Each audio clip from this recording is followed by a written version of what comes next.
ಸ್ನೇಹಿತರೆ ಬಗ್ಗೆ ನೋಡ್ತಾ ಇದ್ದೀರಾ ಅಯೋಧ್ಯಧಾಮ್ ಜಂಕ್ಷನ್ನು. ನೀವು ಟ್ರೈನಲ್ಲಿ ಇಳಿದ ತಕ್ಷಣವೇ ಇದೇನು ಬೋರ್ಡ್ ನೋಡ್ತಾ ಇದ್ದೀರಾ, ಇದೇ ಒಂದು ಬೋರ್ಡು ಸ್ಟ್ರೇಟಾಗಿ ನೀವು ನೋಡಿ, ಇದು ಎಂಟ್ರೆನ್ಸ್, ಇದು ಅಯೋಧ್ಯಧಾಮ್ ಹೊಸ ಸ್ಟೇಷನ್ನು. ಇಲ್ಲಿಂದ ಸ್ಟ್ರೇಟಾಗಿ ಹಿಂಗೆ ಹೋದರೆ ನಿಮಗೆ ಅಯೋಧ್ಯೆ ರಾಮ ಮಂದಿರ ಸಿಗುತ್ತೆ. 1.5 ಕಿಲೋಮೀಟರ್ ದೂರದಲ್ಲಿದೆ ನಿಯರೆಸ್ಟ್ ಅಯೋಧ್ಯಧಾಮ್ ಜಂಕ್ಷನಿಂದ.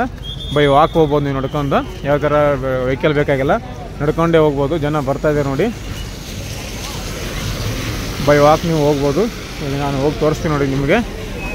ಇದು ಎಂಟ್ರಿ, ಇದರ ಅಪೋಸಿಟಿಗೆ ರೋಡ್ ಇದೆ, ಈ ರೋಡಿನ ಹೋಗ್ಬೋದು.